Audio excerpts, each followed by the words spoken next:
Yeah, if you like our historic tours, they have this historic tours in St. Augustine and Savannah. I know they're running right now. But they've also got them in Nashville, Washington, D.C., Boston, and San Diego. So you find yourself in those places and you like our tours, head on.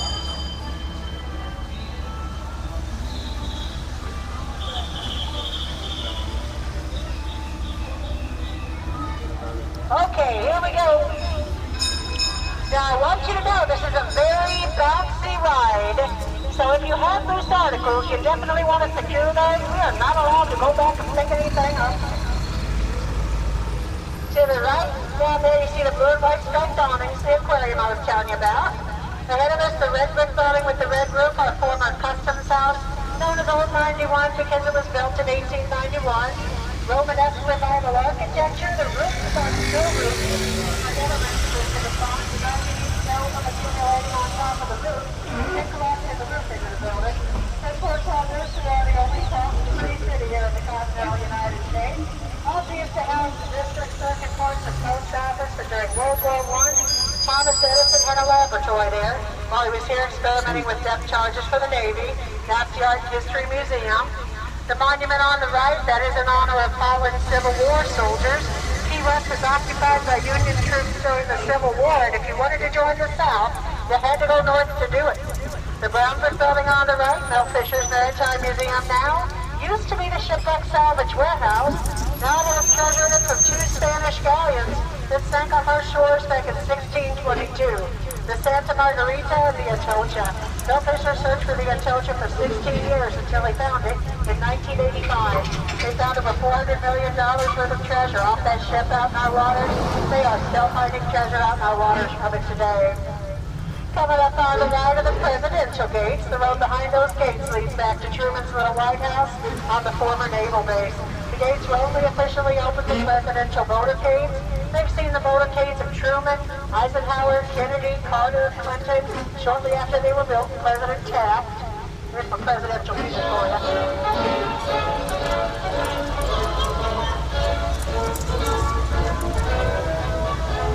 Feel presidential now? I'm going to show you one of the largest members of the Ficus family coming up down here on the left. That's past the gray wood fence on down the driveway on the other side of it. That's the back of the house next door.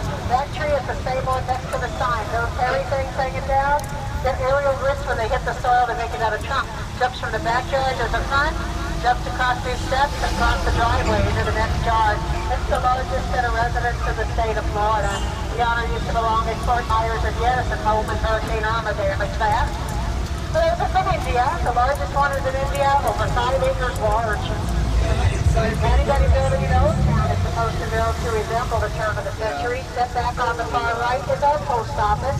That was built to look like a Civil War fort by a former 5-term mayor and architect. His name was Sonny McCoy, and in 1978, he got himself into the Guinness Book of World Records water skiing from Key West to Cuba on one water ski. Took him 6 hours and 10 minutes. Every time he was up for re-election, he'd pull another stunt that got himself noticed. Looked for it 5 times. That's the traffic light on the left and right, the beginning and end of US 1. It begins and ends right here, and also up at Fort Kent, Maine, over 2,200 miles away. Beneath it on the right, the most stolen sign in Key West, mile marker 0. Want to get your picture taken there, make it snappy. One on the left got stolen a while back. And on the right, this block is Jackson Square, named for the president-elect whom we incorporated in 1828, Andrew Jackson. We are riding along Whitehead Street, named for John Whitehead, a shipwreck survivor, brought here in 1818 by the ship that rescued him. And he was a wealthy man. A couple years after he was here, he purchased part of the island. Whitehead Street was the first street to traverse the width of the island, built by the Navy in the 1820s. Now, one of our most well-respected couples living here in the mid-1800s was a man named Sandy Cornish and his wife. They were born into slavery up in Maryland, purchased his freedom and his wife's freedom. They made their way to Key West and purchased a farm. Not easy to farm on Key West. We have a shallow layer of topsoil followed by hard coral. They did so well in farming, they got a contract with our military for their produce. Before Sandy Cornish passed away in late 1869, he North preaching, the church up here on the far right, is dedicated in their honor to AME Zion Cornish Memorial Church. African Methodist Episcopal is what that stands for. From the church to Truman Avenue, the land on the right is Bahama Village. That was settled by the Bahamians in the 1800s.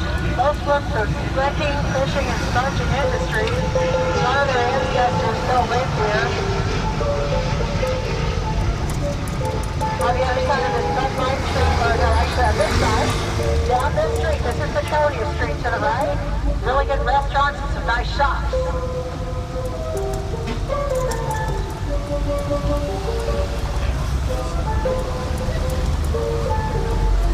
Coming up on the far left, I'm going to take you past the Hemingway House. Built in 1851 for a wealthy wrecker named Asa Tift. One of the things they don't tell you, I'm going to tell you. Hemingway and his buddies got a little inebriated on several occasions. What they don't tell you is while they were inebriated, they built a brick wall that surrounds the house. So if you look at the wall, you can tell that's not a professional job. Hemingway's wife, Pauline's Uncle Gus, purchased that house in 1931 for $8,000 at a tax sale and gave it to him as a wedding gift. They lived there with their sons, and he wrote about a dozen of his novels there, including To Have and Have Not, For Whom the Bell Tolls, and The Great Hills of Africa. Up here on the right behind the banyan tree, you'll see our lighthouse and keeper's quarters. That's the second lighthouse built on the island. The first was down by the southernmost point, destroyed by the hurricane of 1846. This lighthouse was built in 1847 and a working lighthouse until 1969 when it was decommissioned by the U.S. Coast Guard.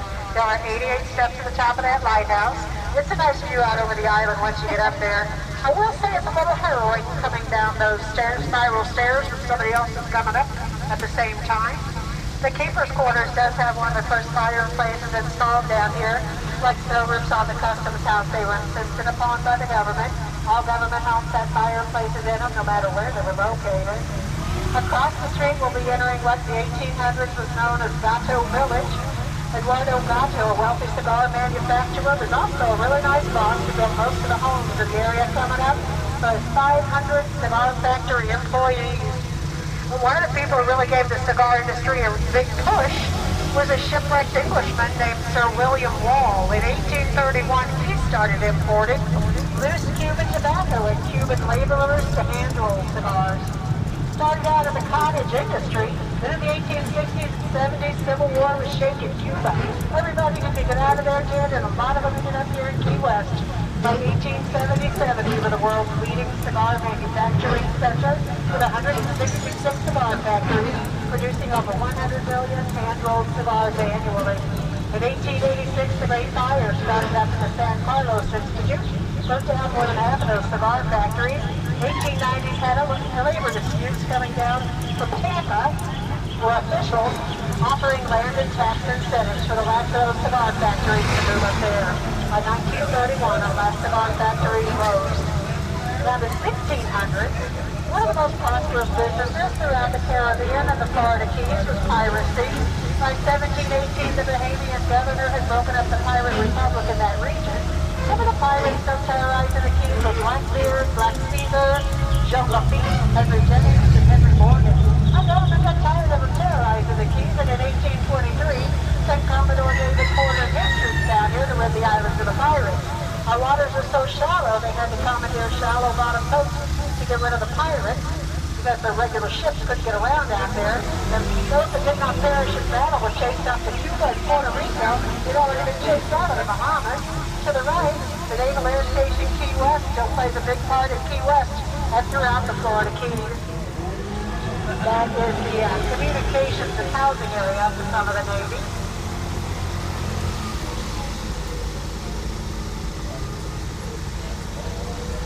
At over by the water, in front of the condos, there is a big tower. It's a communications tower used to monitor the Caribbean region. So we have Top Gun fighter pilots and Navy SEALs that train down here. So salute to the Navy. There it is.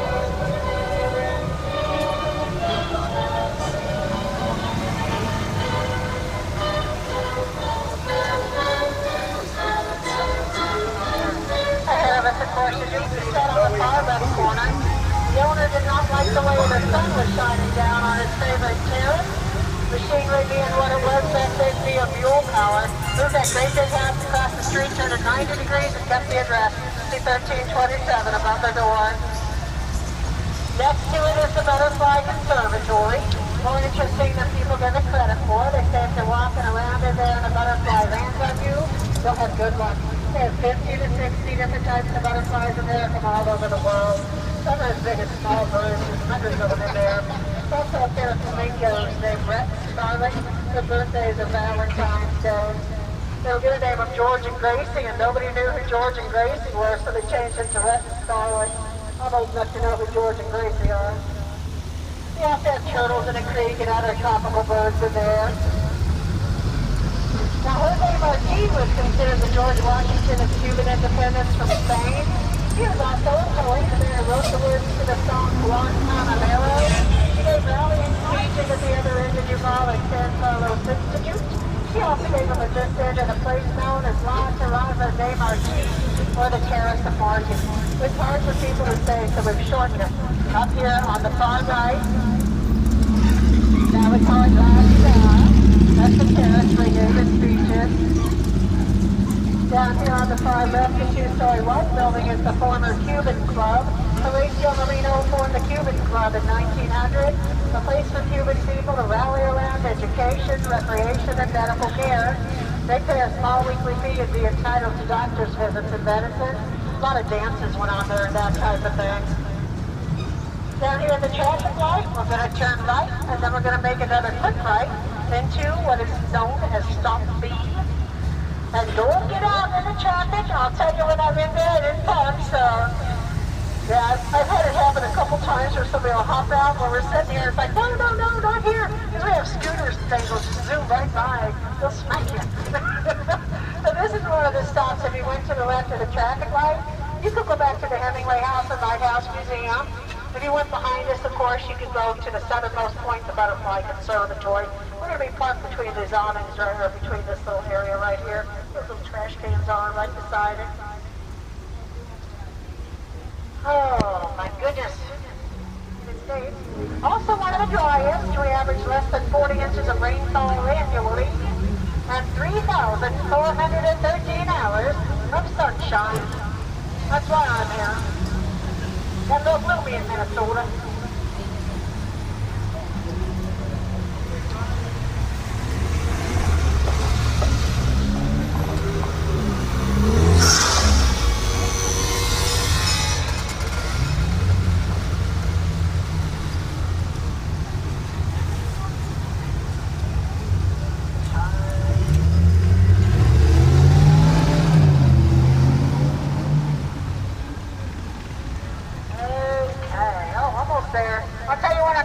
So it doesn't roll on you.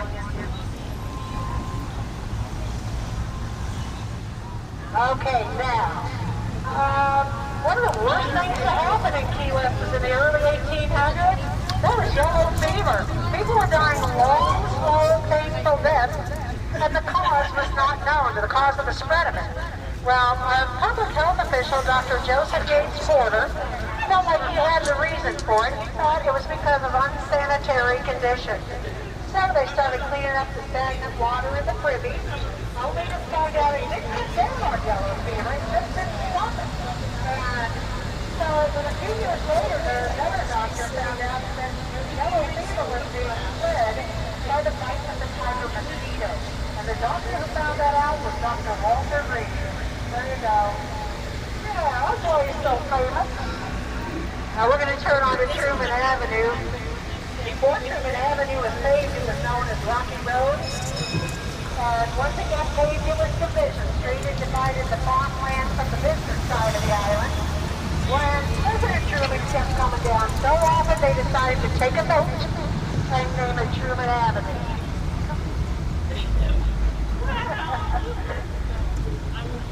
Now, past the light up here, I'm going to take you back past the oldest Roman Catholic parish in South Florida to the Basilica of St. Mary's, Star of the Sea. The original chapel stood on Duval until destroyed by a hurricane and a fire. The chapel on its grounds now is dedicated in 1905. It's got a convent and a school on its grounds. in South Florida. And the convent, just then building that starts on the right where the rock wall is, was used 2 times in history as a hospital. During yellow fever and in 1898 when the USS Maine was sunk off the Havana, throwing us into the Spanish-American War. The Mother Superior went to the military, offering the convent as a hospital, and the nuns as nurses. They treated 600 wounded there. At the end of the convent, you'll see a little gazebo, and out there in the backyard, a prayer grotto, built by Sister Louise Gabriel in 1922. After a devastating hurricane hit the island in 1919, the statues on the grotto are Our Lady of Lourdes of Bernadette. She built that to stand in eternal prayer to protect the citizens of Key West. The interesting thing is once she built that grotto, Key West has not had the eye of the hurricane pass over. We thank her very much for that. And you are riding on what is called the world-famous Conch Train, started by a couple named Bill and Olive Poe. They managed our aquarium from 1946 until 1956, and were asked so often about a historic tour of the island that they decided to put one together.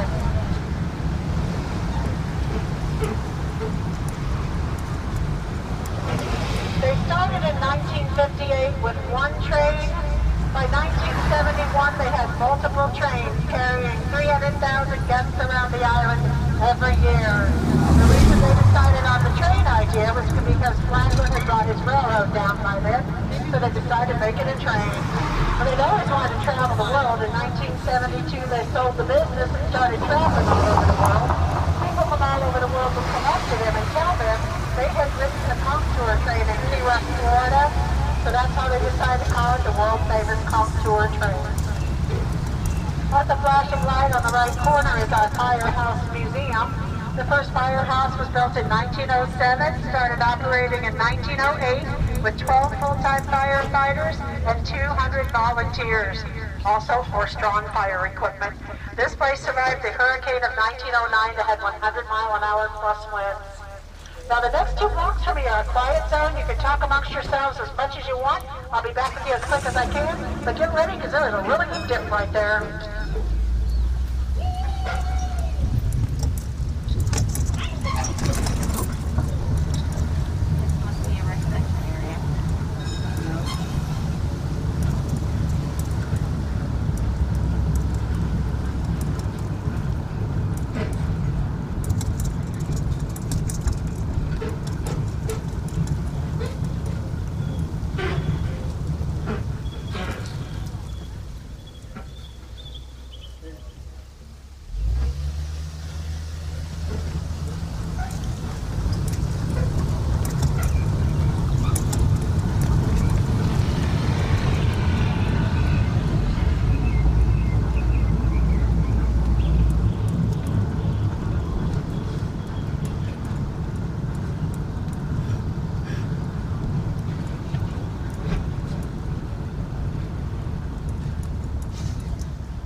Wanna go around me?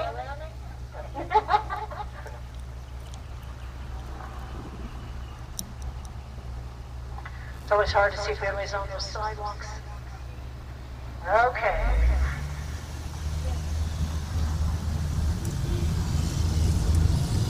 Now Key West has gone by a few names throughout history. One of them is Cayo Hueso. Cayo Hueso means Bone Key or Bone Island, the name given to us by Ponce de Leon. Legend has it before he came along there were a tribe of Indians living here called the Carusa Indians. They've been attacked by Indians living further up the Keys. When Ponce de Leon came along looking for his fountain of youth, most all they found were bones all over the island, so they named it Cayo Hueso. It was later anglicized to Key West just because it kind of sounded the same. Cayo Key, Hueso West, that name stuck.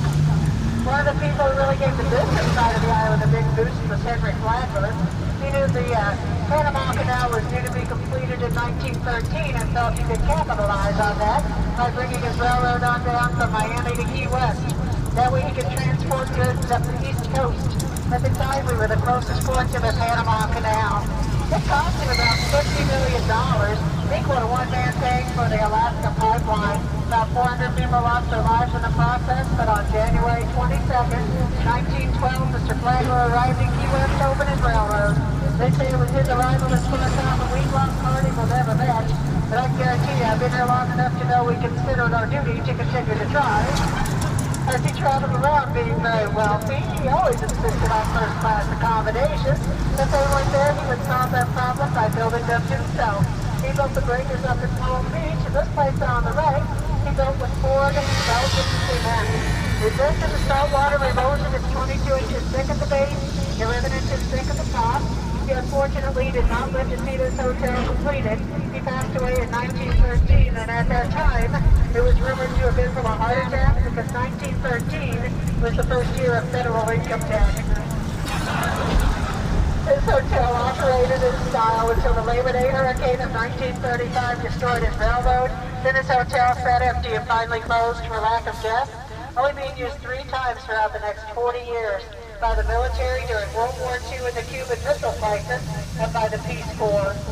This water to the right, most people term as the Atlantic Ocean, and they are half right. That's the Straits of Florida. It combines the Gulf of Mexico with the Atlantic Ocean going 90 miles down to Cuba.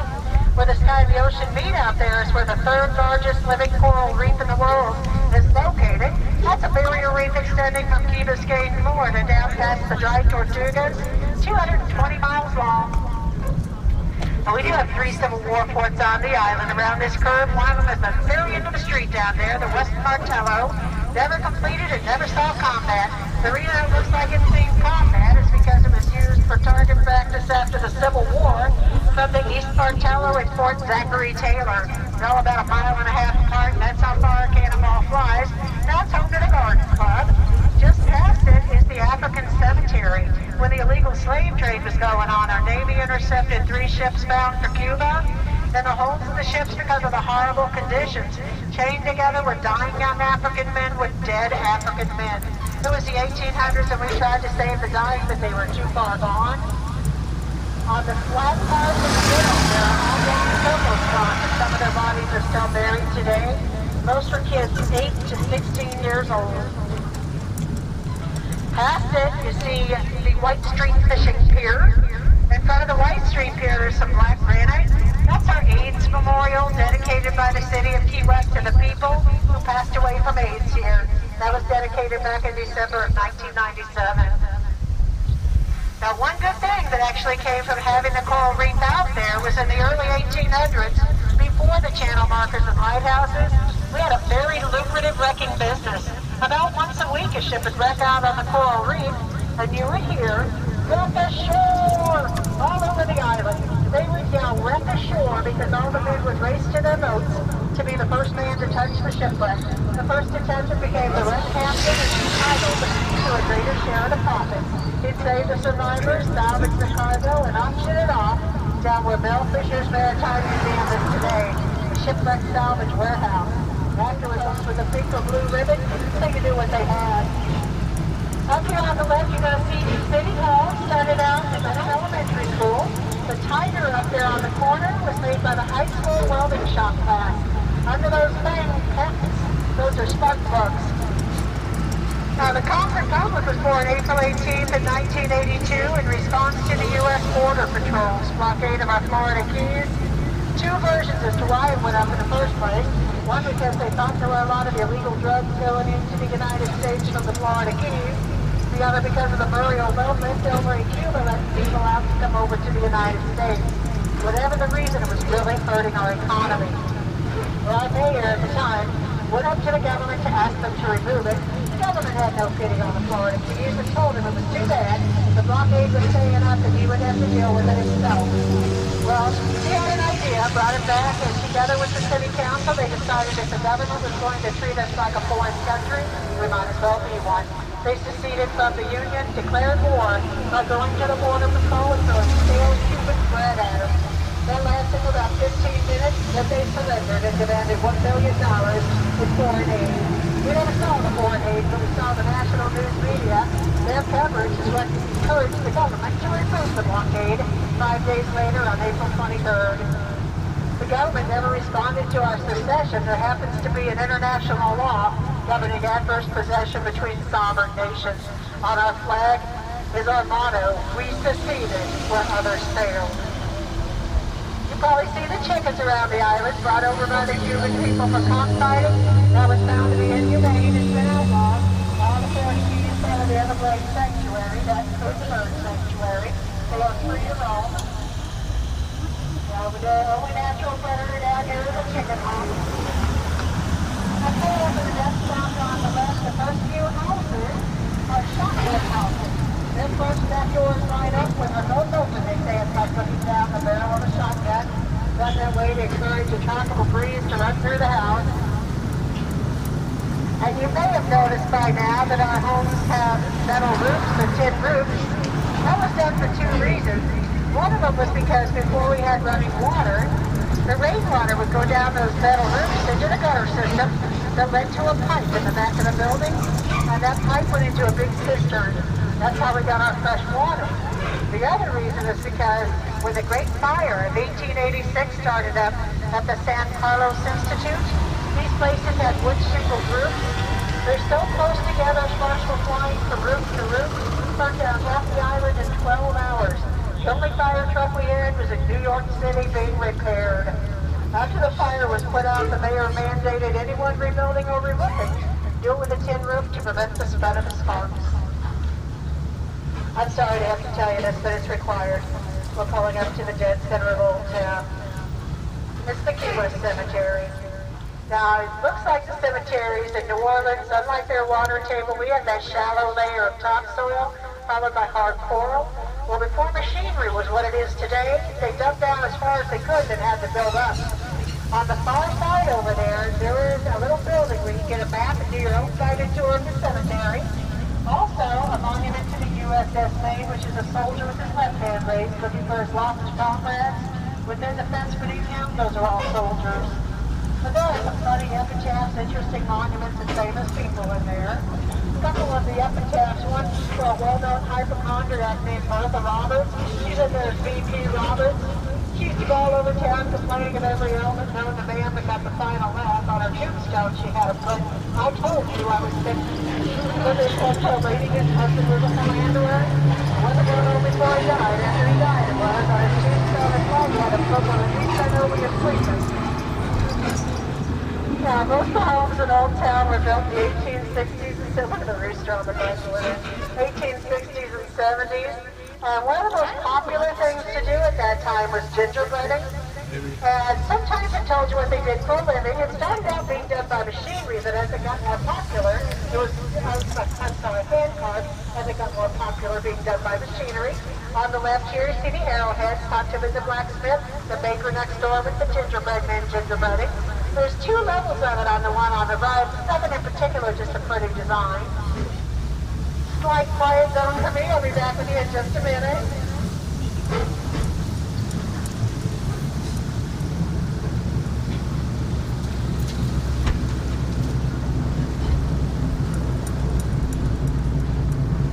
We were the wealthiest city per capita in the 1800s, but by 1930, the poorest. Every industry we had was destroyed by fire, blight, or hurricane. The only city to share up our charter because we were bankrupt. We'd gone from a population of 26,000 to 11,000. 80% of them were on welfare. President Roosevelt sent a representative down named Julius Stone. Mr. Stone came down, saw what beautiful weather we have, went back and recommended we become a tourist destination. First tourist season was the winter of 1934-35. We saw 40,000 guests that year. Then the Labor Day hurricane of 1935 hit 80 miles up the Keys and Isle of Arata, destroying his railroad. We sat pretty empty until the first overseas highway was officially opened in 1938. Now here on the far left, you look at the very top of that house, you see the captain's loft. When it would storm out there outside, the captain would go up there with his spyglass watching out at that coral reef for a ship to wreck, so he could hopefully be the first one down to it to make more money. After he was gone for a little while, his wife would go up there watching for her captain to come home. That's when the term widow's walk was coined, because sometimes he came home and sometimes he didn't. Now Bigger Captain's Loft coming up down here on the left, second house. Right up there. We're going to turn right down here onto Simonton Street. Simonton Street was named for John Simonton. Please go. The light's green. Big green. Wow. Simonton Street, John Simonton, the first American owner of the island, purchased this island from a Cuban naval officer living in St. Augustine, Florida. The Cuban officer's name was Juan Pablo Salas. Juan Pablo obtained the island of Key West from the King of Spain for services rendered. What the King did not tell Juan Pablo is he was ceding the islands of the Keys to the Americans. So when Juan Pablo found that out, he figured he better sell the island before he couldn't make any money on it. So he sold it to John Simonton for 2,000 pesos, then turned around and sold it to 3 other people. Took an act of Congress to decide John Simonton was the rightful owner of the island. Now up here at the traffic light on the right corner is the oldest remaining religious structure in South Florida. The original chapel was witnessed sat there from 1840. This one was built around it in 1877. They dismantled the wooden chapel, took it out through the front doors, and never lost a day of service. Next I'm going to show you what Ernest Hemingway and his wife Pauline fell in love with Key West. There was a Ford dealership coming up down here on the left, the beige building with brown balconies. You'll see the little windows on either side of the long one in the middle. That's where the garage doors were. He had ordered a Ford Roadster late being delivered. The Ford dealership put him and his wife up in an apartment over the dealership until it came in.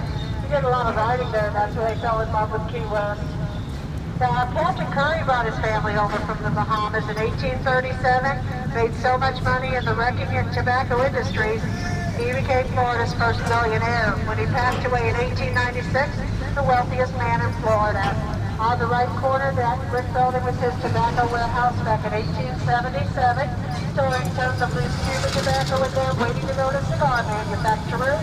Then survived the Great Fire in 1886 by closing large metal doors, protecting what was estimated to be at the time about $100,000 worth of loose Cuban tobacco. See the big hinges where the doors were hanging? That's the Hemingway Rum Company, also known as Papa's Pilar Rum Distillery. You can pay to go on a tour of the rum distillery. At the end of the tours, they'll give you free samples. At the end of the block on the right, see that pointy thing sticking up? Beneath it, it reads Bottling Company. We had a Coca-Cola processing and bottling plant down here for decades. Problem was they used rainwater and a bit cistern out back. Since we're one of the driest cities in the continental United States, it wouldn't rain for weeks and months at a time. And at that time, they'd have to run out of water, had to shut the processing plant down until it rained again. Did that for decades. Now it's Key West's first legal rum. You can also get free samples there. We're going to go around the corner.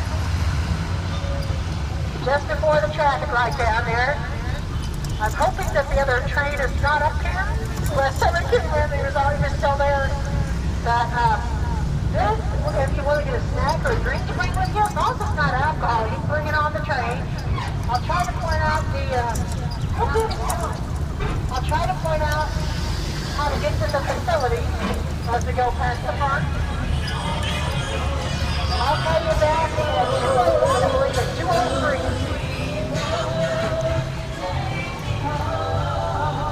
Now in these front doors for the women, look straight in, you'll see the ornament where the wall comes out next to the man on the left. Women's facilities are located. Then if you go inside, across the front, and then right. If you have questions, good time for that too. We've got about 20 minutes left to the tour, but I'll call you back, like I said, at 2:01. We'll leave at 2:03. Is that what I said? I think something like that. You're with Pam on train 102.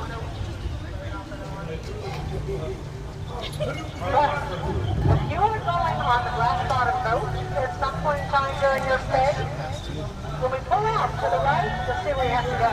You're in the Duval Street. Okay, is that who we were waiting on? Anybody waiting on?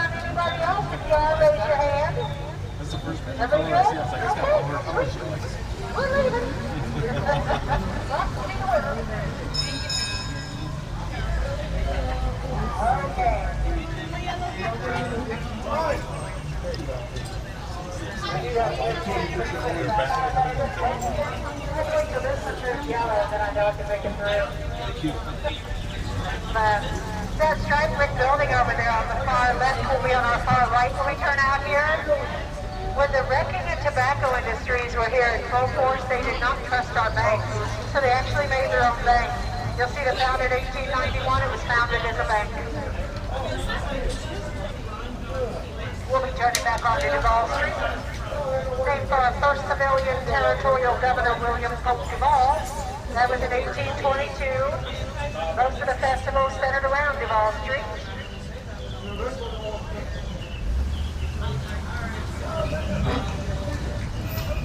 That was interesting. Yeah, see the big balcony on the side of this corner lane? That's all in the hall. They took one man 5 years to carve and 20 oxygen to lift it up there.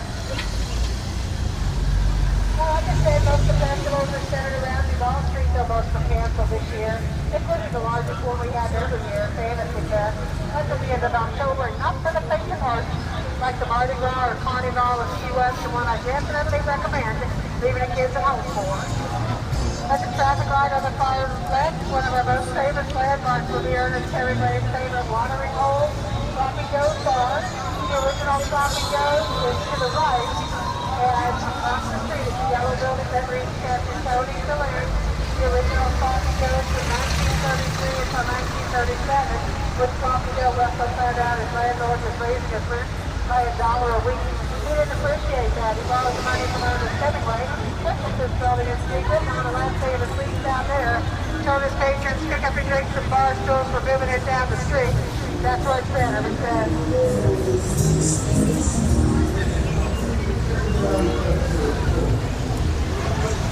Those kids tried to speak with the band. Okay. Now, coming up to the next block, I'm going to show you a couple of curry mansions. There was a lot of curry mansions. You're very welcome, family. Coming up on the left is Lighthouses Mansion with Robert Curry from Captain Curry's Sons. It is now the Hard Rock Cafe. Just past it, the Red Mansion was owned by Captain Curry's daughter, Eleanor, and her husband, who ran the telegraph business. That's the Women's Club. On the right, the house that sits up high with flags. The oldest surviving house in Key West was built in 1829. For Captain Francis Watson, his wife and 7 daughters. His daughters went to school on the right corner. That is the second schoolhouse to stand there. First one, the Great Fire of 1886. This one was built as the first one was built for the Washington Grove as a private school. When it burnt to the ground, they saved the first school bell. It's hanging up right there in the middle. Now, we'll be coming down the street past the La Concha Hotel down there on the right. That's the tallest building in Old Town. It was built in 1926. Playwright Tennessee Williams was living there while he was writing a streetcar named Desire. He maintained a home in Key West from 1941 until he passed away in 1983. First 2 years in the penthouse, then he bought a house here. Also a house for his sister called the Rose Cottage. She had a debilitating disease and he kept an eye on her. He loved Key West so much he taught Paramount Pictures. They just filmed the film version of his play, The Rose Tattoo, in Key West instead of Mississippi where it was set. Also wanted to be buried here. His family did not respect those wishes. On the far right, if you remember, old Crest Department store south of Lower, the flooding side, the mall side at the top. Until a few years ago, my favorite store in the aisle was Fast Up Freddy's. The window designers won a lot of awards for their displays. The favorite one was when Elizabeth Taylor came to town. They did one window for each of our ex-husbands. Just past it is the original Margaritaville. Second side, we just noticed your cheeseburger in paradise. The two-story gold building on the right up here, the San Carlos Institute, is modeled after Havana City Hall. Formed in 1871, the Institute was a place for the Cuban people to rally around their independence from Spain. Jose Martinez rallying speeches said that's when the Great Fire of 1886 began. That's associated with the Smithsonian Institute. Putting it right up here, the block ahead of us is the 600 block of Duval. This military was here in full force, back in the major business hub. With a downsized in 1974, a lot of the business was went bankrupt. Buildings were run down and neglected. At that time, you could buy one of those buildings for $1. That inside the Conch contract telling him he would have it restored to the way it looked at the turn of the century by the bicentennial in 1976. By 1976, the whole area had been restored. Green flag bar on the left here, the first and last bar on US 1. And we're going to turn here onto Whitehead Street Boardwalk. Going to show you a K-pop tree and then also show you one of the most haunted bed and breakfasts in Key West. Now up here on the left behind the end of the rainbow sign, that is a K-pop tree, K-A-P-O-K. The roots are pretty impressive. The seed pods used to be used to fill pillows, light vests, sleeping bags, and in voodoo rituals. Taking you around the corner up here to show you one of the most haunted bed and breakfasts in Key West. Key West is supposed to be in the top 5 most haunted cities of the United States. I'm always disappointed nothing's ever happened to me. Trying to keep an open mind on that. Coming up on the right with purple shutters is the Marrero Guest Mansion. Francisco Marrero bribed his way out of a Cuban jail, came to Key West, made so much money in the tobacco industry, he was able to build that home for the Key West woman he loved, Enriqueta. She finally said okay to marry his family boy and 8 children. He would travel to Cuba on business. On one trip, he died under suspicious circumstances. His wife mourned the loss of her husband. A few weeks later, there's a knock on the door and a lady standing there, dressed in black. Maria, his wife from Cuba, he never divorced. She came to Key West to Enriqueta to court and won. They said she was his only legal wife. She proceeded to throw Enriqueta and the 8 kids out, left them homeless and penniless.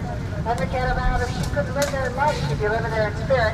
It says the promise kept that it's her spirit, roaming the rooms and halls of the house she loved and lost. Behind the white picket fence on the right, that building, those were recovery rooms for a hospital that sat there during the Civil War. On the far right, the Marquez Hotel and Restaurant, see the little black square by the doors. Denotes they're on the National Register of Historic Places kept in Washington, D.C. Architectural influence on the right, see the flag, that's called Colonial Revival, that house. And down here at the intersection on the left corner is this huge home with 2 wraparound porches in Bahamian-style architecture. Here on the left. On the far right is our library. The first one stood there in 1892. This one is Bermudian architecture, built in 1959. At the end of the library, a palm garden with 29 different types of palm trees in it. The place down here on the left corner that used to be a church, used to be known, well, still is known as the Four Doors Church. In 1909, a hurricane left only the 4 doors on the corner standing. You have a second house in this next block on the left. If you look at the roof line, it goes up and down, then up and down, and up and down. Behind it, that's called a zigzag house.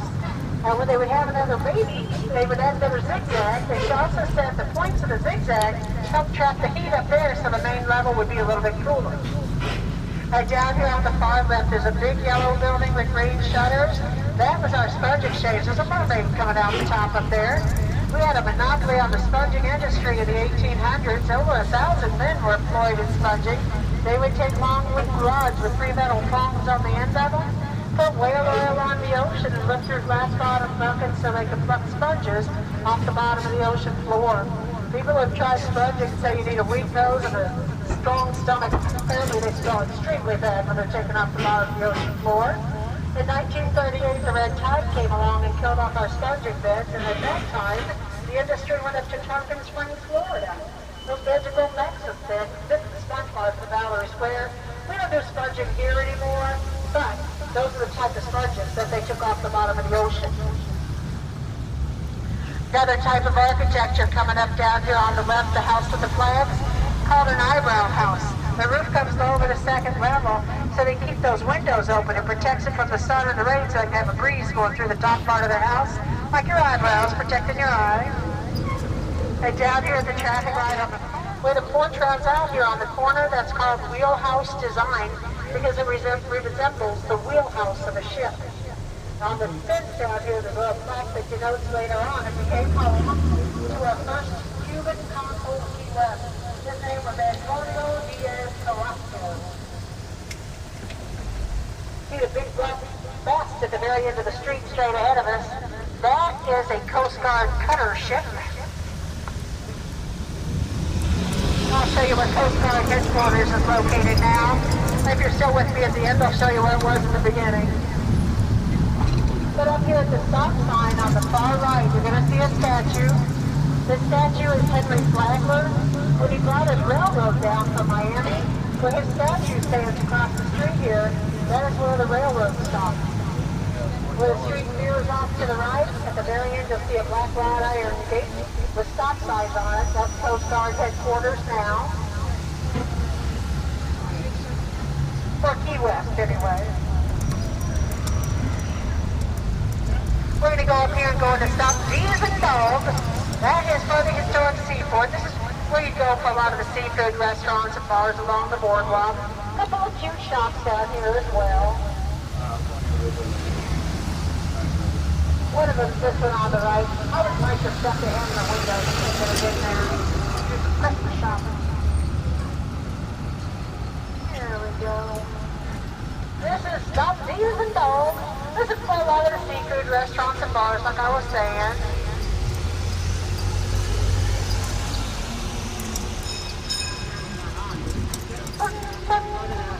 Hello. Get up here, go to the square. There we are. Yeah, the square's where all the shopping is stuff. That's just a stop and go stop. Let me get going. Don't have to eat.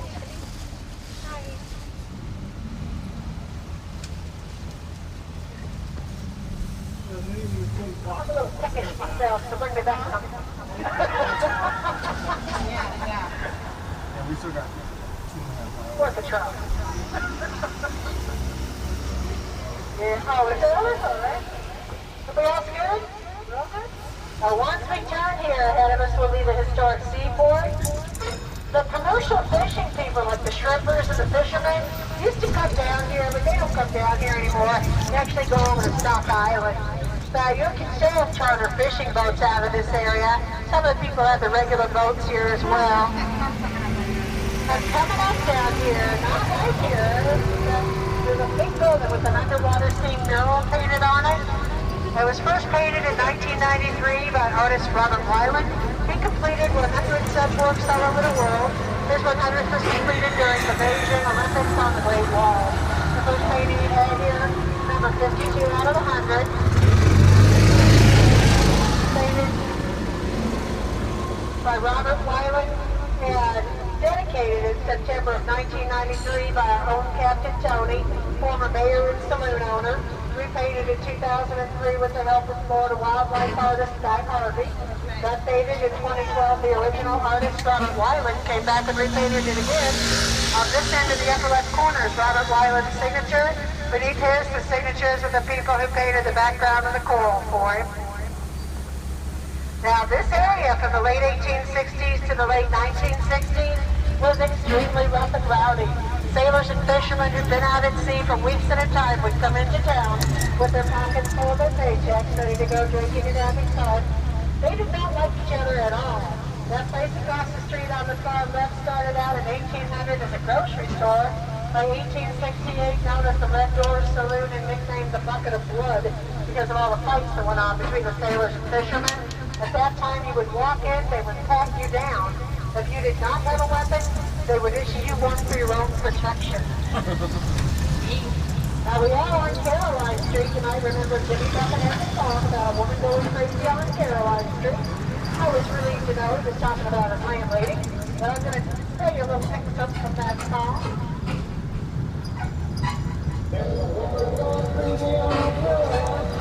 Now, really, he was talking about Sheila.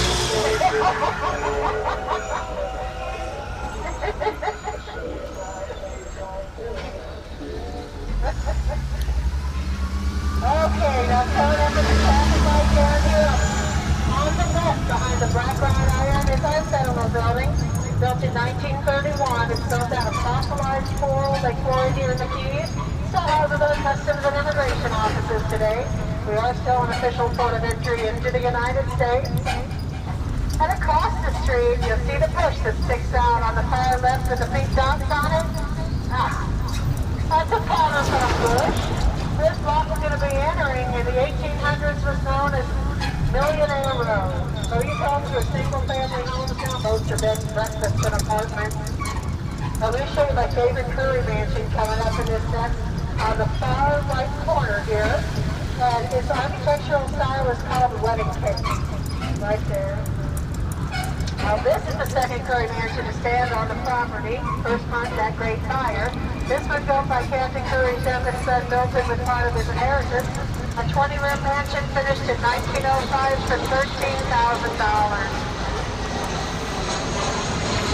Sorry guys. The hell you have the shop,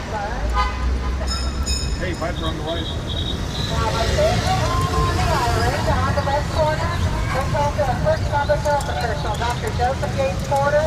He was born in this house in 1847 and died in the exact same room 80 years later. He entertained Teddy Roosevelt, Thomas Edison, and Clara Barton in that house.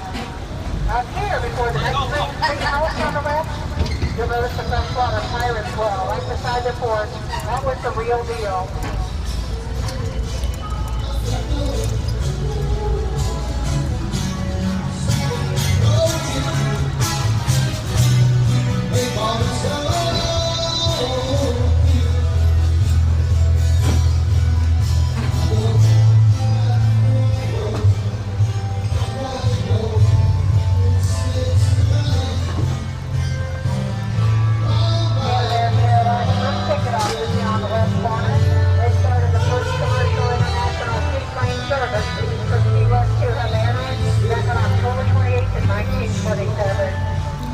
Now the round building here on the left, that's just the very first water cistern for the old Navy. Now we tell people it's full of margarita there. On the right, I told you gingerbreading told you what people did for a living. In the parking area, see the lower part of that gingerbreading on the fence? That's the beer bottles. The White House over here on the right with green over the picture window is the Autobahn ticket office and souvenir store. The Autobahn house on the right corner was built in 1830 for our first harbor pilot, Captain John Geiger. Legend says Captain Geiger was Pirate Geiger earlier in his life. John James Autobahn visited the island in 1832 while he was working on his book entitled Birds of America. That place is full of original Autobahn etchings and antiques. Now ahead of us barely left, you see what reads U.S. Coast Guard across the top of that wicked old building. Hi! That was where Coast Guard headquarters was originally. The building is known as Building Number 1. The first masonry building on the old Navy base, built in 1852. The bottom floor was a coaling depot for the Navy steamships, and the top floor a sailmaker's loft. The very first ship that filled up with coal there was the USS Maine, sunk off Havana back in 1898. The one we're building ahead of us for the tower, that's the Shipwreck Treasures Museum. That has treasure in it from a ship that wrecked on the coral reef back in 1856 called the Isaac Allerton.